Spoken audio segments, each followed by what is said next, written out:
And as always, when we turn to what is happening in the U.S., we always want to look at the product supplied and focusing on gasoline, jet, distillate, residual in terms of those mobility fuels. And when you look at it, last week we obviously had that down week. We averaged about 14.396 million barrels a day on these different fronts, and now we're at about 14.533. So right in this sweet spot, if you will, of just this middle of the road between that 14 and 15 million barrels a day of demand. And that's where we expect to be, is probably a shade lower as we go into the end of October. But it's really when, as you start to get that demand on the heating oil side coming up, that's when you'll start to see that creep higher. But again, the 4-week rolling average, we see that just really flatlining at these levels with really not much happening at this point in time. And it'll obviously be above 2020, but below where we were in 2021. And a lot of that below 2021 level is just that continuation on work from home, flexible schedules, so a little less driving during the week, but really the distillate front, when you look at that huge step back that we've had in trucking and the big backdrop from 2020 and 2021, with that knocked down to actually below where we were in 2019. So that's where you're going to see a lot of that disconnect, and then you'll see some of it come back. But in 2021, we also had heating coming on. So again, that's where the comps get harder again as we go into the winter months. Now, as we talk about the issues with the setup between the different flows and the different export bans. So the problem is, if you create an export ban and you no longer allow PADD 3, to be clear, to export into the market, you're going to create a glut at a sizable level when you're looking at the refined product, because Colonial Pipeline is filled, it's fully termed out. You have the Jones Act, which limits the amount of ships you can use or the type of ships you can use to go from PADD 3, the Gulf of Mexico, into the East Coast. So the only way to manage your system is either cut runs or export into the market. Now, if you're exporting into the global market and you're taking out the highest bidder, that's going to help bring down or at least cap the export, or the international market. So if you were to take away that ability, then you would increase the price extensively in terms of what is available in the market, because you're taking volume out of the market, so prices would go up. But you have PADD 5 and PADD 1 are buyers. They're importers of distillate, especially PADD 1, going into a what is going to be a very short market heading into winter. So you're actually going to drive up prices for everybody on the East Coast by removing this availability. And then when you look at the hindrance and the unnatural or the artificial roadblock, then you're going to start to see builds increase exponentially at the PADD 3 side. And that's going to kill crack spreads, and that's going to force refiners to cut runs in PADD 3, again, not fixing the underlying problem, actually making it worse, less stable, less product in the international market, and driving up prices further, not actually reducing prices. Now, if you were to maintain everything and allow non-Jones Act vessels, so say issue a waiver for the next 4 months.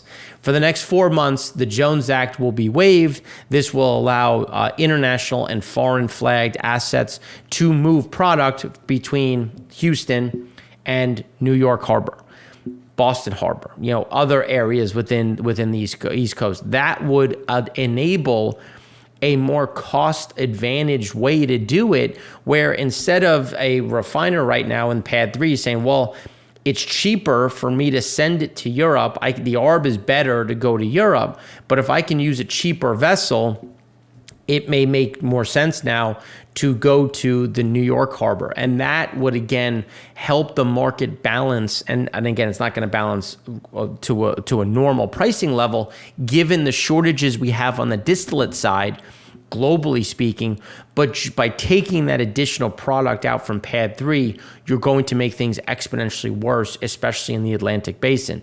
So when you look at the import side, the imports, as we were saying, were going to creep higher. They're going to go up again, given that you had 2 boats that redirected from Europe to the U.S. That's going to bring things over. And again, that's another example where we've had sizable exports from the U.S. on the distillate front, taking away some of that near-term demand and enabling those 2 boats to say, well, Europe's no longer the highest bidder. The U.S. is, let's go to the U.S. Because again, this product is going to go to the highest bidder. It's going to come into the Atlantic Basin, and who will pay the most? And as long as we keep pushing some of this product out to try to keep the refiners operating at optimal pace in pad 3, that's going to help address some of these issues and keep this availability and at least cap prices. Not this, because we don't think that prices are going to come down.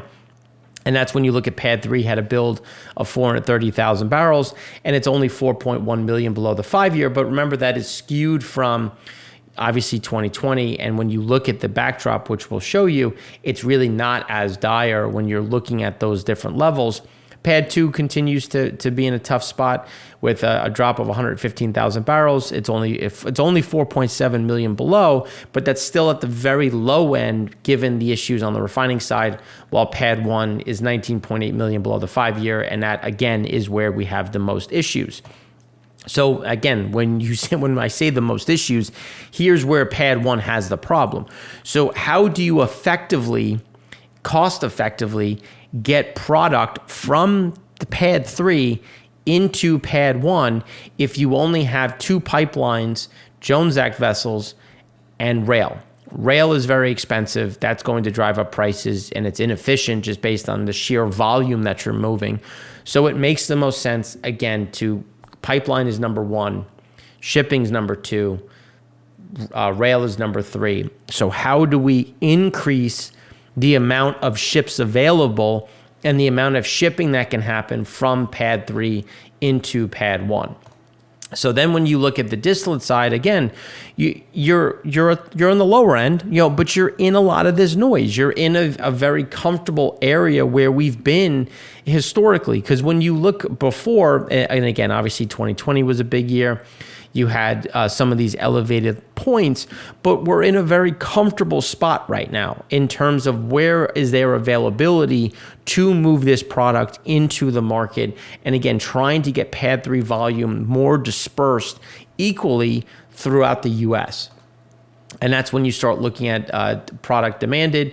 It started to come down. We've been saying that it's gonna start to stay right at the 5-year average. Things warmed up a bit, and we'll talk about that in a minute, which should pull this down below the 5-year average. So we do expect a drop in product demand, but in general, we expect to see distillate right around the 5-year, and it's just going to take time for that trucking data that we're going to show you to really come all the way through. Trucking data came down to 49.26. So again, you're seeing that demand. It's leveling off, but it's leveling off at a much lower, at a higher point. But then when you start looking at the leading indicators that FreightWaves talks about, and we're going to discuss on the Econ show, tender rejections are at a multi-year high. You have volumes coming in are below 2019 levels when you look at inbound availability, inbound containers. And the inbound containers is a very good bellwether of where trucking is going to be. So as we had in 2019, we expect a very tough trucking market as we go into the end of 2022. Slowing consumer, slowing buying, high inventory, that kind of the end of that bullwhip, which again is going to weaken underlying demand for trucking, which is going to reduce the demand for diesel. Then when we look at just where the cargoes are from the train side, you can see that intermodal still continues to be below 2021, but still elevated. Petroleum products continues to be, again, attract attention just because they're trying to move it wherever they can to, again, get that highest bidder, and that's where we're going to continue to see. So then when you look at the Port of Long Beach, just using the 20 September numbers, September, the TEUs, or the ships, the containers coming through, reached the lowest level for the month of September since 2016. To give you an idea at the level of drop that we've seen coming in, because this is, again, that the very beginning of that spear, and the issues that we're going to see continue to play out down that stream, which is why we continue to see those levels be well below, 39, 37% below last year.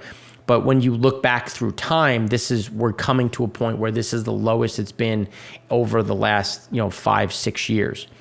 Now, on the positive side, when you're looking at the diesel front, the winter was put at bay for another week or two. As we go into the end of October, essentially from the Rockies east, you're going to get above normal weather. And for those that aren't aware, that puts us at about the mid 60s, which is, again, I enjoy that weather. But then when you look west of the Rockies, you're going to have below average weather, and that's going to promote some consumption of natural gas. But again, just on the balance side, we're going to have a little bit less heating degree days, which will be push natural gas down, which is, I would argue, has already priced that in, given where the natural gas curve is. And when you look at diesel, that's when it's small reprieve, but the issues are so vast and so long that even a delay in terms of turning on that heat isn't going to save anyone. Gasoline stocks had a small draw of 110,000 barrels against the 5-year average is at 16.8, and there's just every area is anywhere between 7 and 1.5 million barrels below the 5-year average. Realistically, pad 1 is the one that has the steepest decline versus the 5-year of 7.3 million, and then pad 3 is the one that has some of the highest storage, which isn't surprising given where our refining capacity is located. Imports, and this comes back to pad 1. Pad 1 is the largest importer of gasoline, just creating that arbitrage between Europe and the U.S.